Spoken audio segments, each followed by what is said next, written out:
Bom, boa noite a todos e a todas. Em função da nossa dinâmica aqui, né, que nós estamos conversando entre nós, mas também dialogando com pessoas que estão assistindo aí pela internet, né, que eu acho que é a tecnologia a serviço do conhecimento, então facilita, amplia, mas também cria alguma dinâmica. Eu que sou acostumado a falar com os braços, caminhar bastante e tal, vou tentar me disciplinar aqui com a nossa dinâmica, né. Como o professor Neide colocou, eu sou Mauri Cruz, militante social, e participo da ABONG, que é a Associação Brasileira de Organizações Não Governamentais, que é uma rede de organizações a nível nacional, estamos mais de 400 associadas, que foi fundada em 92, e um dos marcos da criação da ABONG, né, foi justamente o tema do marco regulatório, né, e a luta para que a gente fôssemos como organizações sociais reconhecidas, né, pelo Estado brasileiro, né, e que é uma luta que continua ainda muito necessária, muito viva.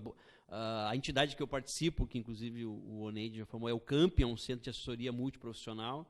Nós somos fundados em 1983, durante a ditadura, como muitas das organizações, né, que a gente conhece. Aliás, São Leopoldo é um berço, né, de várias organizações, inclusive várias associadas à ABONG, né, que tínhamos, inclusive, numa época, o chamado Fórum Sul, né, que congregava essas organizações do sul do Brasil, que foram compostas mais ou menos com a mesma lógica. Apoio da cooperação internacional, né, recurso das igrejas internacionais, para a organização de brasileiros e brasileiras para a luta pela democracia, né, e assim nasceu o CAMP e várias organizações, né, no Brasil e no sul do Brasil. E talvez uma das questões que nos motivou a construir a ABONG e a lutar pelo esse reconhecimento é que os nossos projetos, né, como foi colocado aqui pelo representante da reitoria, os nossos projetos que iam para a cooperação internacional, a gente apresentava esses projetos para as agências internacionais de financiamento de cooperação, este recurso que chegava para nós era recurso que essas agências captavam com os seus governos, né? Ou seja, os governos da Alemanha, da Holanda, da Inglaterra, né, mesmo dos Estados Unidos, mesmo do Canadá, ele tinha recurso público para que agências nacionais daqueles países captassem através de projetos para financiar projetos no resto do mundo, né? Então, nós não deixávamos de acessar recurso público, mas acessávamos recurso público através de outras organizações. Então, se o recurso que nós acessávamos a nível da cooperação internacional tinha origem no orçamento público, a gente se perguntava por que o orçamento público do Brasil também não financia a sociedade civil, não financia o trabalho de educação, o trabalho de assistência, né, o trabalho da própria organização da sociedade civil. E aí que começou, digamos, né, a essa luta, essa busca por esse entendimento, por esse reconhecimento. No campo da ABONG, a gente não pretendeu se tornar OCIP, a maioria das nossas organizações não se tornou OCIP, né?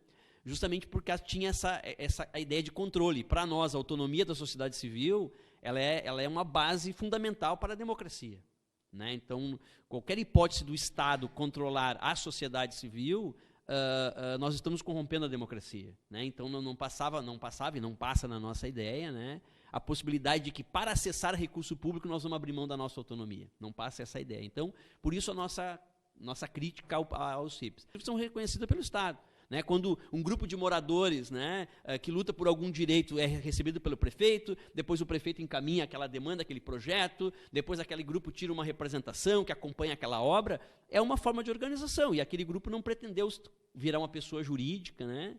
Nós temos tantos exemplos. Eu participo da coordenação do Fórum Social Mundial, que é uma organização da sociedade civil planetária, né, que tem aí 15 anos de existência, que tem um impacto, e que não pretende, não deseja ser uma pessoa jurídica, né? Então, a nossa liberdade de organização ela é um elemento basilar da democracia brasileira, né, tão ou mais importante que a liberdade de opinião, né, que a gente fala muito, os meios de comunicação empresarial falam muito na liberdade de imprensa, né?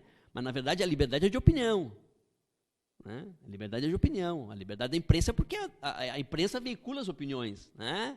E, portanto, mas a liberdade fundamental é a liberdade de opinião. Das pessoas têm liberdade de opinião. Que, às vezes, né, a forma como é tratado o mercado da informação no Brasil a gente não tem liberdade de opinião, né? Porque a gente tem opinião e a opinião da gente acaba não aparece, né? Aparece muito mais a opinião dos donos do sistema. Porque tinha um compromisso, tinha um vínculo. Então, realmente é muito clara essa nossa existência, e nós somos milhares. Eu vou apresentar aqui, somos mais de 350 mil organizações no Brasil. Tivemos uma importância fundamental na reconstrução da democracia, né? E a nossa luta por democracia também era a luta por direitos. Então, é óbvio que nós que lutamos democracia, a democracia era materializada em educação, em saúde, em transporte, em acesso, e, portanto, conquistar a democracia não foi conquistar esses direitos. Então, nós temos propostas para essas questões, né? Nós temos propostas para a saúde, para a educação, né? Que essas propostas são executadas com recursos públicos, né? Então, nada mais lógico e natural que as organizações acessem esse recurso para executar essas políticas. Né? Não é coisa alheia. Por isso, aí, quando o Estado diz, nós vamos fazer um edital para contratar uma ONG para fazer o serviço, não, já começou errado. Né? Nós não estamos aqui para ser contratados, até porque esta política que está sendo executada pelo Estado, ela foi uma luta histórica nossa, nunca na relação com o setor privado. Então, basicamente, se usou essa analogia. Né?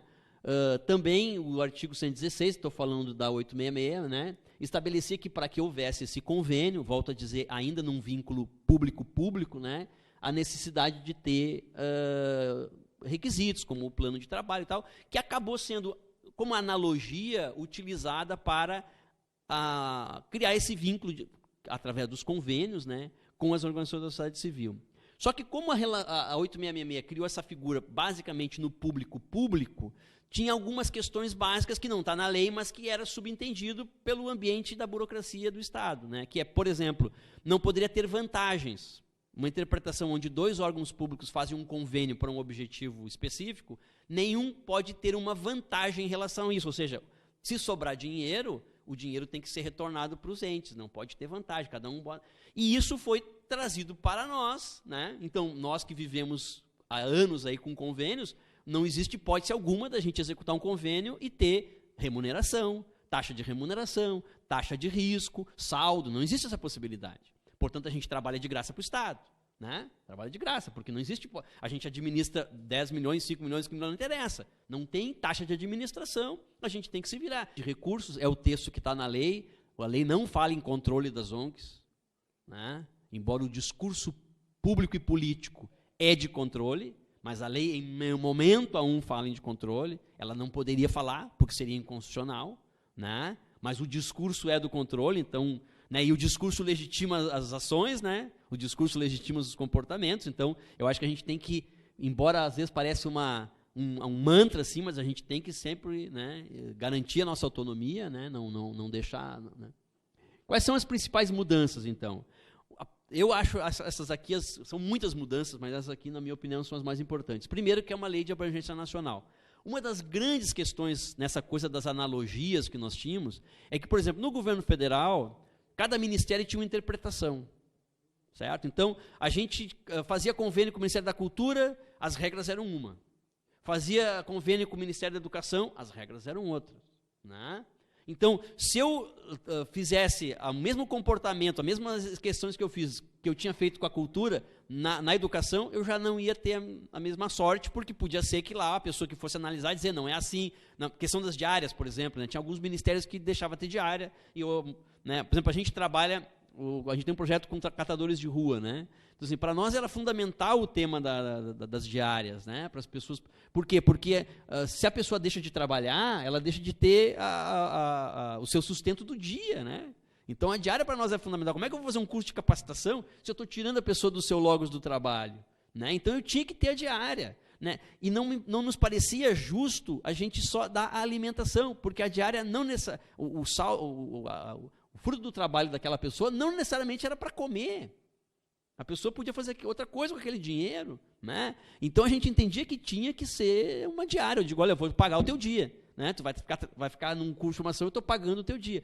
E isso tu não conseguia, porque vários ministérios entendiam que diária não podia, e tal, quer dizer, outros até permitiam. Então, questões, realmente essa abrangência nacional, ela é fundamental, porque tanto União, quanto Estados, quanto municípios vão ter que seguir a mesma regra. A gente não se dá conta como isso nos empodera. Porque a gente sabe como é que é o processo dos convênios nos estados e nos municípios. É muito dos vínculos das relações. E isso nos deixa numa situação muito vulnerável.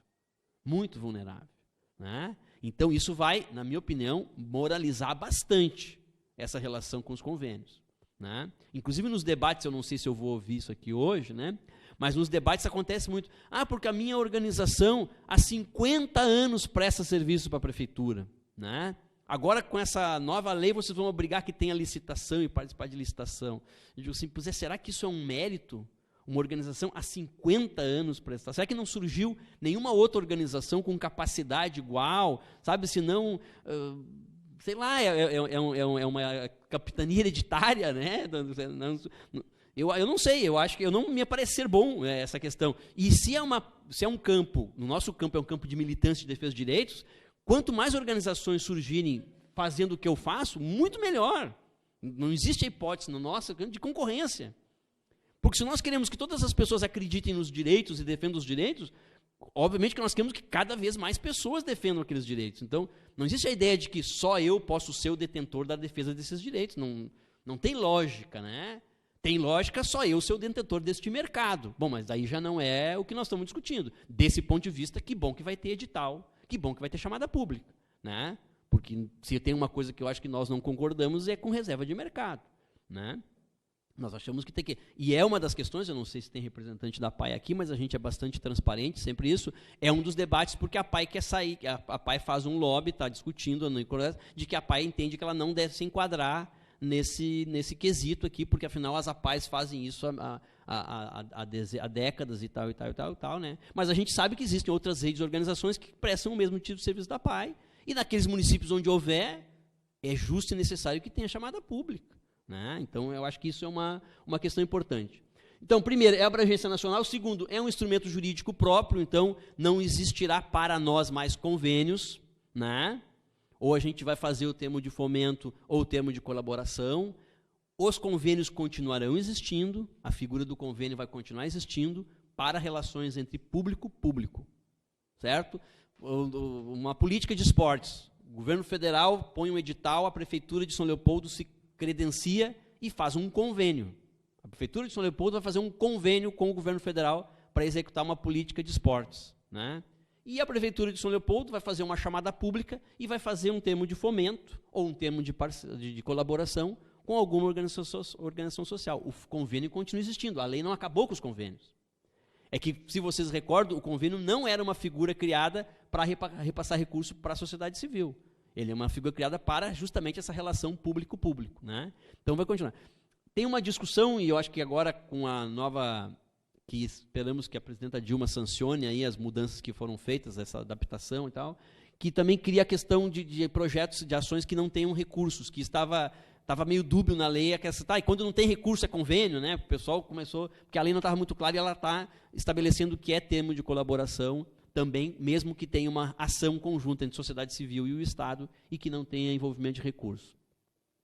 Tem novas diretrizes e princípios que são fundamentais, ou seja, a gente sai do foco de analisar a burocracia, a notinha fiscal, a gente está analisando o objetivo e o final, o interesse público em discussão. Isso é muito importante, porque já houve várias situações de organizações serem criminalizadas por causa da nota fiscal não estar muito clara, e tá, né?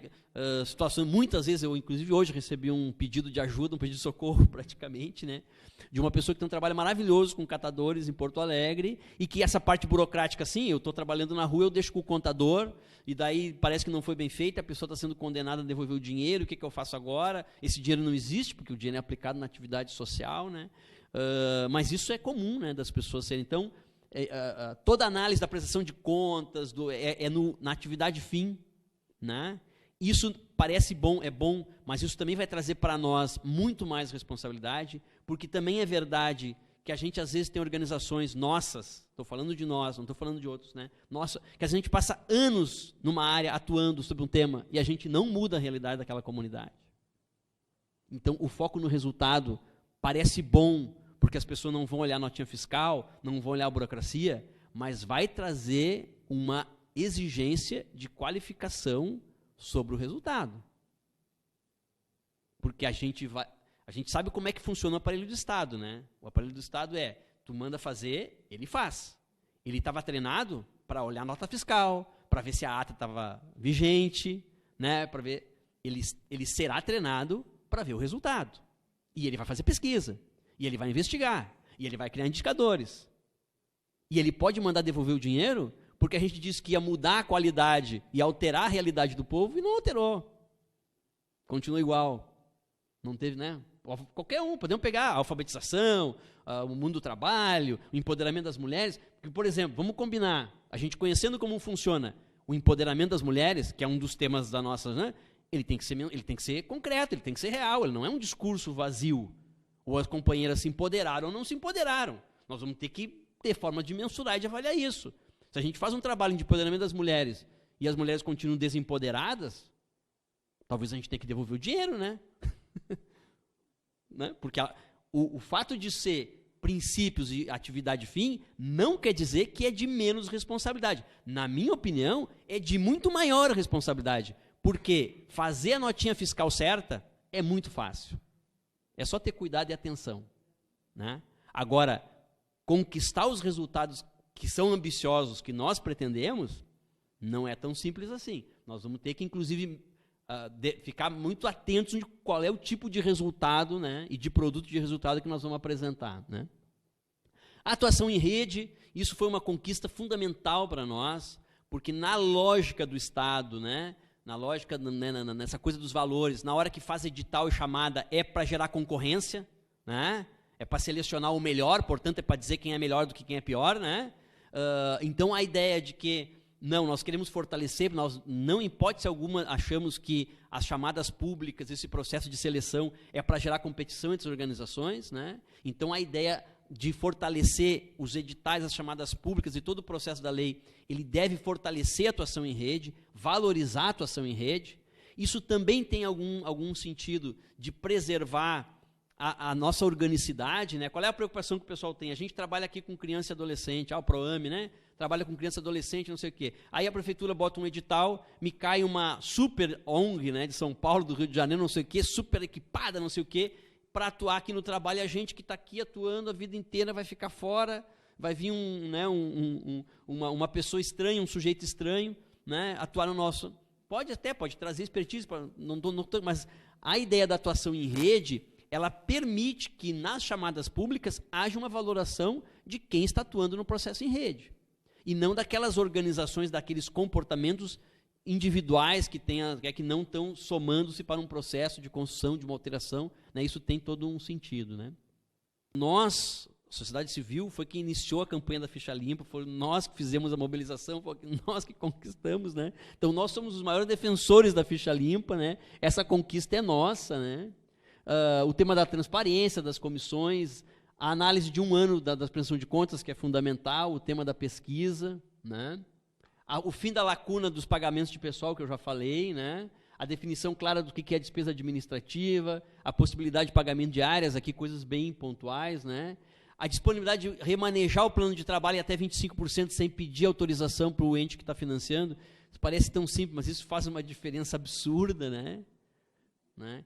Essas questões, por exemplo, o foco da análise ser no resultado, e a gente ter alguma flexibilidade em gerir o recurso é fundamental, porque a gente, quando faz um plano, por exemplo, nos nossos casos, a gente geralmente, quando apresenta uma proposta para o governo, a gente só vai assinar aquele convênio, né? Às vezes 2 anos depois, né? Já mudou tudo.